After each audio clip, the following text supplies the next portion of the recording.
미국, 중국, 아랍에미리트의 연이은 화성 탐사 성공 소식. 미국, 중국은 그럴만한데 아랍에미리트? 어떻게 중동의 작은 나라가 화성에 탐사선을 보냈을까요? 어느 날 왕이 말했습니다. 한국으로 가라. 한국에 가서 우주 개발에 필요한 기초 기술과 문화까지 모두 빨아들이는 것.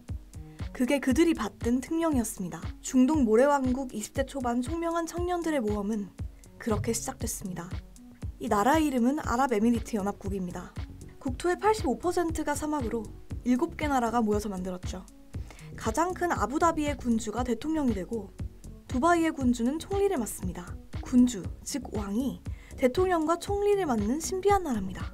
그들을 한국으로 보낸 건 두바이의 왕. 당시 그는 큰 고민에 빠져 있었습니다. 청년들이 꿈과 희망이 없다. 석유가 펑펑 나는 나라. 아랍에미리트 국적 자체가 스펙인 나라. 그런 나라의 청년이 꿈과 희망이 없다니요. 두바이의 왕은 청년들을 보며 입버릇처럼 말했습니다.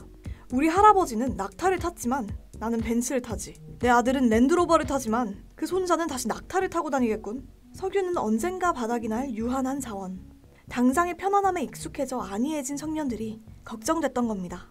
2006년 아버지를 이어 아랍에미리트 총리직을 넘겨받은 두바이의 왕은 우주를 개척해서 아랍의 미래 세대의 꿈과 희망을 심어야겠다고 결심합니다.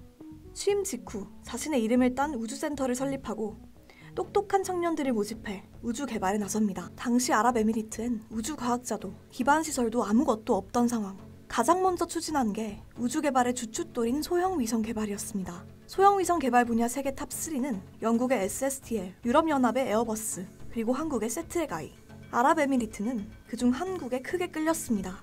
한국이야말로 다른 나라의 위성 기술을 배워 완전히 자립화를 이룬 곳입니다. 한국 기술뿐 아니라 경험과 통찰력까지 배울 수 있으리라 생각했던 겁니다. 위성 불모지였던 한국이 세계 3대 위성업체를 보유할 수 있었던 것도 1989년 열이 넘치는 청년들을 영국으로 유학시킨 고 최순달 카이스트 교수의 해안 덕분이니까요. 아랍의 청년들은 머나먼 땅 한국에서 거의 10년을 보냅니다. 전쟁을 딛고 일어난 한국에서 많은 걸 배웠습니다. 사람 사이의 정과 가족의 가치를 중시하는 한국이 우리와 비슷해 깜짝 놀랐어요.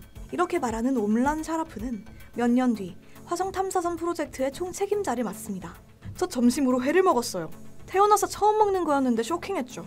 그 다음부터는 어떤 걸 먹든 전혀 문제가 안 됐어요. 아마 회가 아닌 홍어를 먹은 듯한 수하일 알 메이리는 화성 탐사선 프로젝트에서 우주선 개발 팀장이 됩니다. 아랍에미리트 청년들은 차곡차곡 도장 깨기를 하듯 2009년 두바이 셋 1호, 2013년 두바이 셋 2호, 2018년 칼리파셋 발사를 성공시킵니다.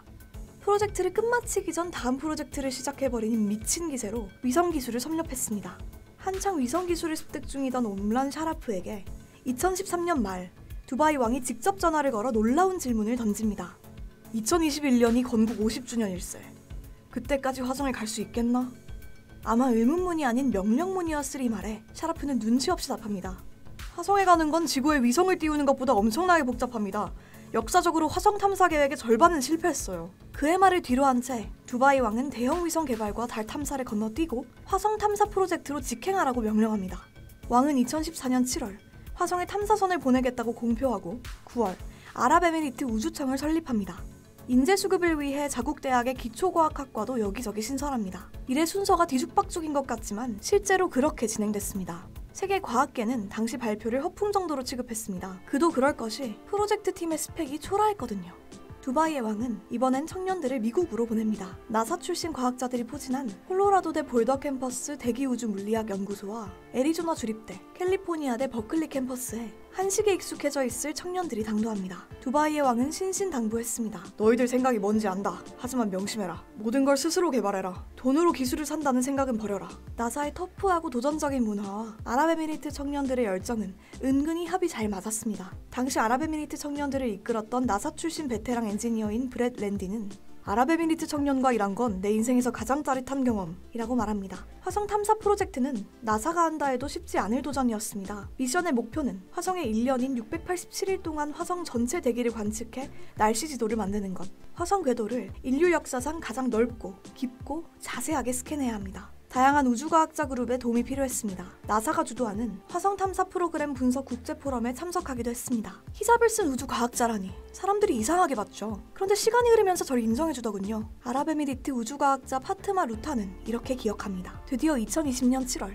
일본 다네가시마 우주센터에서 쏘아올린 아랍에미리트 탐사선은 올해 2월 10일 0시 57분 화성 궤도에 성공적으로 진입했습니다. 미국, 구소련, 유럽, 인도에 이은 세계 5번째 대기록입니다. 국력과 스펙, 시간의 측면에서 보면 전대미문의 사건이죠. 그걸 사막국가의 청년들이 해냈습니다. 아랍에미리트는 궤도 진입 5일 전부터 이미 전국이 축제 분위기로 가득했습니다. 하지만 두바이의 왕은 여기서 만족하지 않는다고 합니다. 이미 2017년에 커다란 공약을 하나 내놨거든요. 100년 뒤 화성에 도시 하나를 만들 것이다. 그 준비를 위해 사막 18만 제곱미터 위에 화성 판박이 돈명 도시를 만든다고 합니다. 화성의 기온과 기압, 중력, 토양을 그대로 재현한 곳에 연구팀이 살면서 인간과 식물의 생존 가능성을 실험하겠다는 겁니다. 출범 15년 만에 화성 탐사선 프로젝트를 뚝딱 해버린 아랍에미리트. 그 도전의 성공 가능성보다 끊임없이 시도를 한다는 사실 자체가 놀랍습니다. 아참, 아랍에미리트가 쏘아올린 화성 탐사선의 이름은 희망, 화성에 만들 도시의 이름은 행복이라는군요.